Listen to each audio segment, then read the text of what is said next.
All right, guys. Let's talk about how play is utilized in my program and many other successful programs when it comes to dealing with behavioral problems. I'm going to try to keep this fairly short so it don't drag on forever, okay? There's still a big misunderstanding by a lot of dog owners and, to be honest, a lot of dog trainers that either shit on the use of play in dog training, especially to stop behaviors, or some that actually use it just incorrectly, not understanding its full powers and capabilities. So I'll go a little deeper here, and I won't keep it too long. Hopefully this helps you.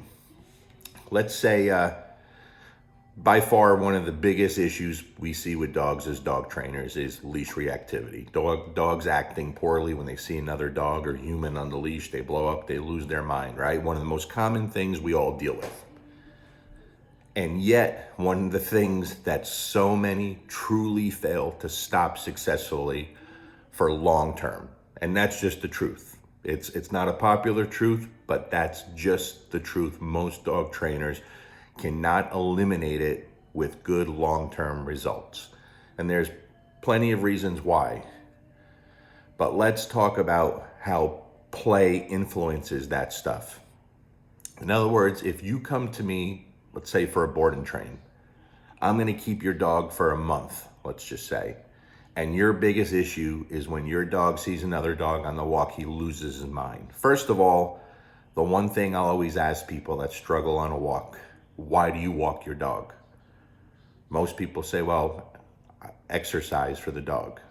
Okay, first of all, a walk isn't exercise for most dogs, right? Or they'll say, well, I just like to. Okay, I get it. But if you're struggling, you're literally rewarding the dog for what you don't want. It makes no sense to continue and allow him to rehearse that bad behavior. Stop walking your dog. You shouldn't be. If you can't do it in an enjoyable way and successfully, you have to stop doing it. Don't do it. Now, I understand some people don't have yards, they live in condos, they live in townhomes, and they have no choice but to get their dog out. I get it. There's always exceptions to every rule, right? Why I want you to stop your dog is very simple. It makes no sense to do so if there's a struggle. Also, if you have a dog that will play, especially play tug with you, which most will, maybe not at first, but most will, in my opinion, 10 minutes of good, hard, productive play, especially a good game of tug, is way more valuable than a 2-hour conflicting walk. Way more valuable in every way, okay? So let's talk about why I use play to deal with behavioral problems. So you'll hear a lot of dog trainers crap on the idea or thinking like it's a new fad, which is ridiculous. They're just ignorant to it. They don't get it, right? It's not a case to where you just play with your dog and have fun and behavioral problems go away. That's not what people are claiming. Although you will automatically see a lot of that when you do things properly. Not all the time, but many times, right?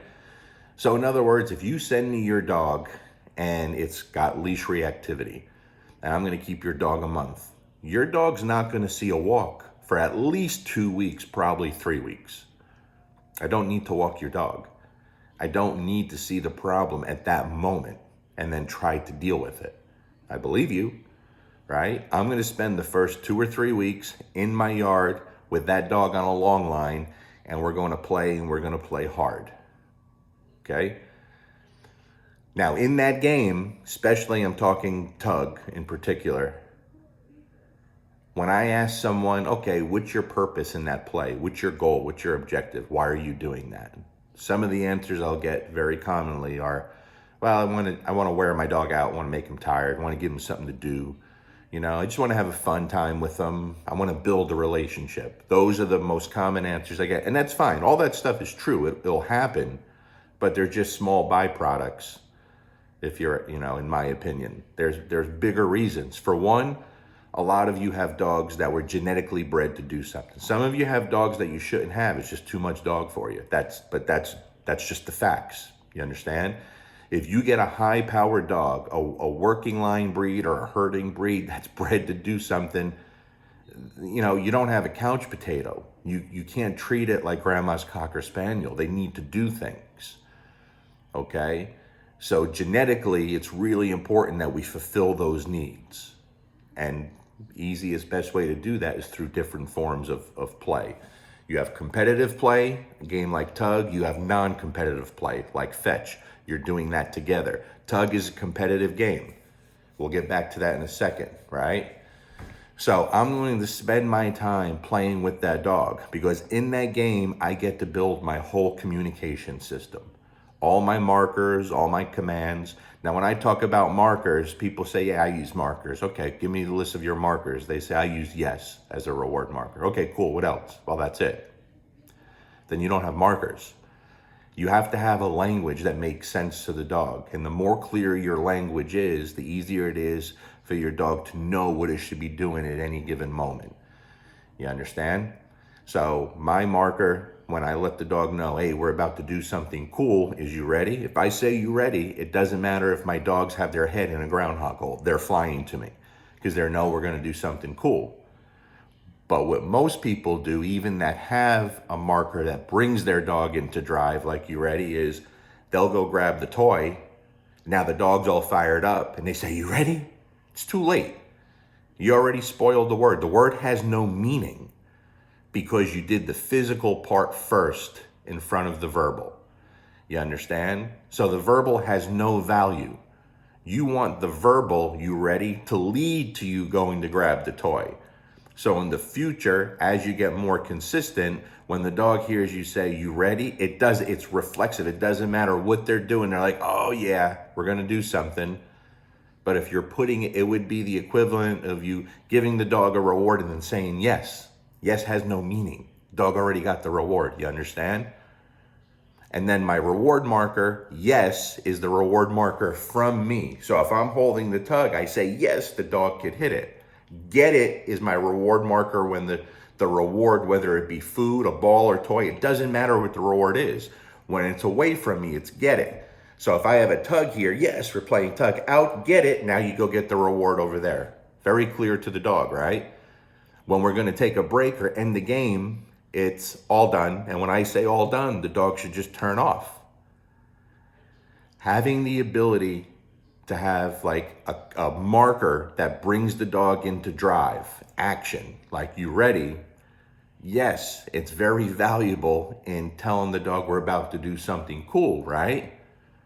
But when you have the ability to put that on a mark, to fire the dog up, it also makes it that much easier when for the dog to know when it's not to be in drive, when it's not to be excited, when it's supposed to just be chill. Right? And if your dog is a little fired up and you say all done, it should just go, oh, okay. But most of you don't have set markers. The dog never really has clear language from you. You just think that the dog knows what to do at all times. You understand? And that stuff is really important to practice and be consistent with. And if you have some kind of working line dog or herding dog and you're not out there giving it something, and listen, it doesn't take as much shit as people talk about, right? They said, oh, you got a Malinois? Needs hours a day. Bullshit.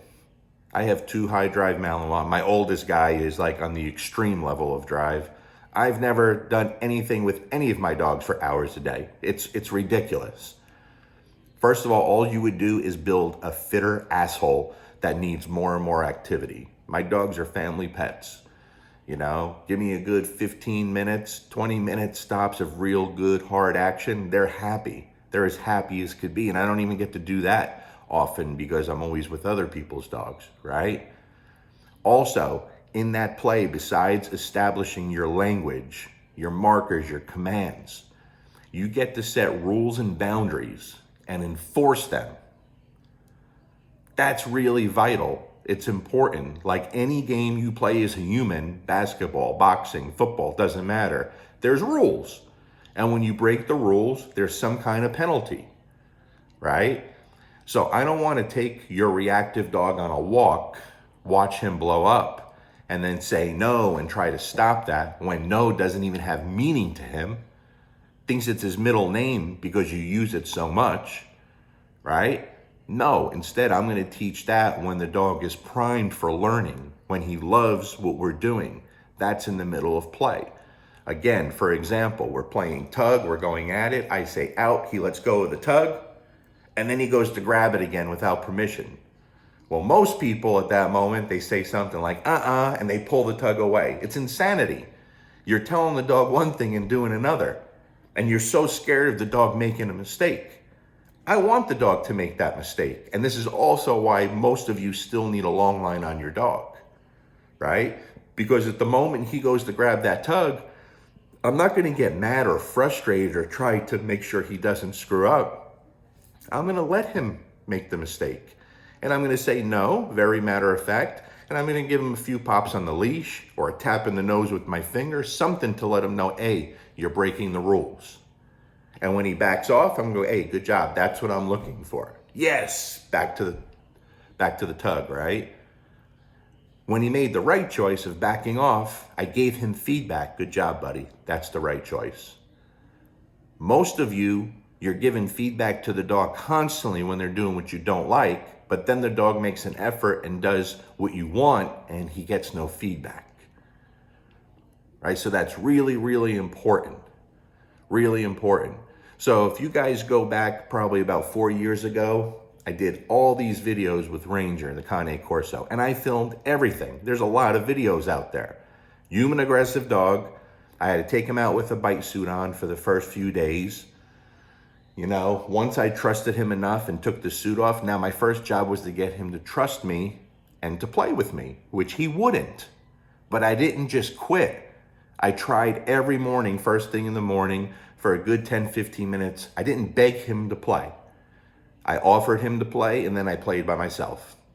And then one day with the flirt pole, he made a little movement toward it, and I was like, okay, we got him. And then once he made that full commitment, it was on. That's all he wanted to do, right? Every day he lived for it, and we played hard every day. That was 95% of his training program for a very human aggressive dog, right? And to this day, he will play with strangers. He's off leash in public and will play with strangers. Everything was built into that play. Everything. And when I filmed all that, I was hoping people saw the power of it, which they did at the moment, but then people forget very quickly and they move on. You understand what I'm saying? So it's that powerful, guys. It's that powerful for many reasons, not to tire your dog out or build your relationship, right? You got to give that dog something that's genetically in them. You have to, right? You're getting to teach the dog what's acceptable, what's not. So when you have to tell the dog those same things out in the real world under a more difficult situation, it's that much easier. Because I could tell you this, after 2 or 3 weeks, when I take that same dog that was super reactive when they got here, and I take him for a walk for the first time, one of two things will almost always happen. Either that behavior is not there at all, or it's much less intense. But when I say, hey, I don't like that, the dog goes, oh, okay, I get it. Because you already taught me that over there, back in your yard. It's not a new education for him, right? And there is no more effective way to train a dog. I don't care what anyone says. Because you're not only teaching the dog what to do, teaching the dog what not to do, you're bringing the best out of a dog. You're making the dog feel phenomenal about themselves. You're upping the confidence. They don't care about all the outside noise anymore because they live for that interaction between you and them. Not an obsession with a particular toy. That's not what we're looking for. We're looking for that obsession between you and the dog doing things together. So we can go on for hours just talking about the importance of play and why it's so necessary. You understand? But you guys that have these powerful working line dogs and herding breeds, and not even that, just a lot of high drive, regular pets and mutts, like you have to fulfill them. But you also have to build that communication system to where you could live in peace and harmony together. So when the dog does something you don't like, you can say, hey, I don't like that. Instead of constantly physically correcting your dog. So many of you will continue to correct and correct and correct. You think you're punishing these behaviors, and I'll say to some people, hey, you do that, 20 times a day? Yeah. 50 times a day? Yeah, probably. 100 times a day? It's possible. Okay, is it working? No, then why are you doing it? Why are you doing it? If something doesn't work after 2 or 3, maybe 4 times, you got to change something up. You have to. You can't keep doing the same thing, expect for something better to happen, right? But if you have especially a high drive dog, and it doesn't even have to just always be a high drive dog, play has to be involved. Now, yes, sometimes you will get a dog that has no interest in play. You will. They're out there. But it's not that common. Maybe they won't play, but that doesn't mean it's not in them. So sometimes if I can't get a dog to play with a ball or a tug, play with me, but it's super food driven, then maybe I'll play with the food. Going back to my reward markers. You ready? Get in play stands, get it, throw the food, let him chase it, yes, back to me. Get it, away from me, yes, back to me. Now we're playing. Get it, yes, get it, yes. Because a lot of times that will lead to the desire to play the way we want them to play, right? Some dogs don't want to do that. Then a little personal play, getting on the ground, a little subtle play, little light wrestling, right? Push the dog away a little bit, hide from him, make him more curious. You got to start thinking this way, guys. If I get a bird dog in, if I get a German short hair pointer, has no interest in toys, no interest in play, no interest in food, but he's obsessed with looking for birds and pointing at birds, genetically, it's deep in them, right? Okay, not a problem. Now he's on a long line, I'll ask for very little. And when he completes that very small tasks, I mark that and release them to go find birds. That's his reward. Run and do what you love. Do what you find rewarding.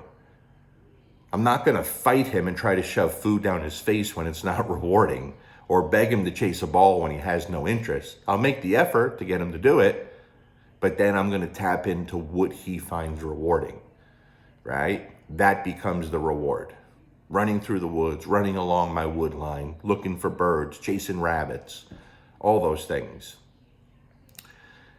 I deal with a lot of older clients that have really powerful high drive dogs. You're not gonna be able to play tug with your dog the way I do. That's why I use tether tugs.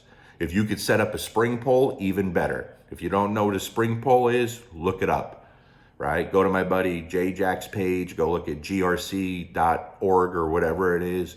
Look at spring poles for dogs, okay? Same concept as a tether tug, but better. A tether tug is just a pole. You put in an insert in the ground. It's got a tug on the end. We switch the end to a panic snap so the dog could win the tug, right? You're up there, you're helping him, you hit that button, boom, he wins the tug. So is it as good as physically playing a one-on-one tug with your dog? No, but it's not a bad second choice.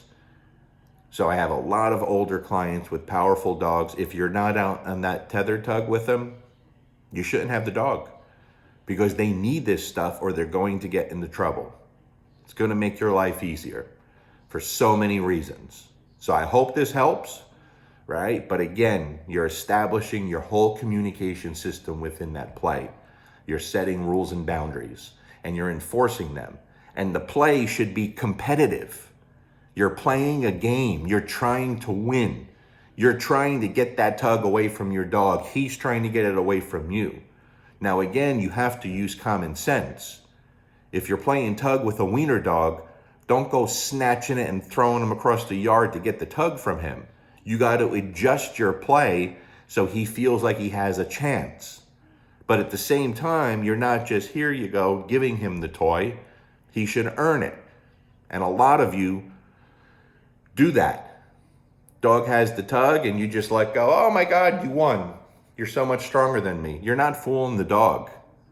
You either have to be a really bad actor, right? Wait till the dog makes some kind of effort to get it from you and give them the illusion that they won it fairly, or you handicap yourself.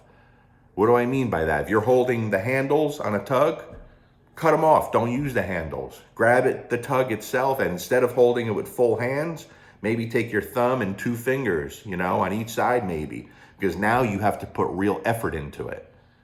And now the dog has a fighting chance to get it from you, but it should be competitive. Okay? There's going to be opportunities where you both have possession. That's when you're actually playing. There's going to be times where you only have possession of the toy. That's before you start. If you beat the dog, you ask the dog to out, right? Those are times where only you have possession. There's going to be times where the dog only has possessions. That's when the dog beats you. Remember, you're not just giving it to them, they win. There's going to be times where you both have possession. That's when you're playing. But there's going to be times where no one has possession. That's where you need a break, and maybe you say, all done, and you drop the tug, and now you're waiting and taking a break. And then the dog should just turn it off and also take a break with you. Really important, right? 2 videos that are vital that everyone should have: Possession Games from Ivan Balabanov and Chase and Catch 2.0. Both Ivan's videos will go much deeper into this stuff. Much deeper. The problem is a lot of people can't sit through 2, 3, 4 hours of something and retain it all. They get too bored. So I'm trying to simplify things here. As far as actual seeing, you see me play with all kinds of dogs all the time, right? I just posted a video today of me playing tug with Phoebe, the Bernedoodle, and someone made a comment and said, I noticed you're playing really easy with her. Yes, because if I play hard, she'll just shut down. She doesn't have a German Shepherd or Malinois grip on the tug. She's barely holding it. She's got a soft mouth. So I put effort and tension, and I make little heartbeats, right? I do all the stuff I do with all the other dogs, but I'm not going to try to snatch it from her, right? Because she's just going to quit. I'll snatch it when she starts giving up, because that will make her desire to play a little harder. Oh, wow, he got it. Now I make it come alive and give her a few misses, right? Then there's more incentive for her to hold on a little tighter next time. So you're always altering depending on the animal you're playing with. But if you're going to have a high drive, especially a power breed, a working line dog, or herding breed, listen, guys, don't get a dog like that if you're not going to live your life more like a dog trainer, because they need it. And if you don't up your skill level, then the dog's going to suffer, but so are you. And no one can do that for you. Someone could train your dog, right? But you have to be educated from that trainer, and you have to be doing something every day to not only make that dog maintain what they were taught, but to keep improving. So I hope this helps. I won't go on too much longer.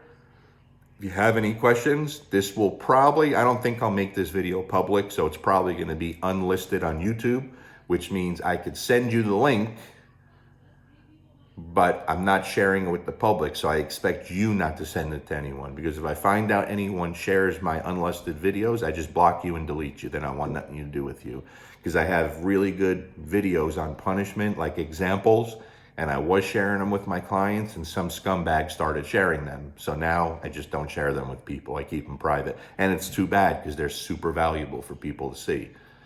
Okay? If you have any questions, guys, just send them to me. Peace.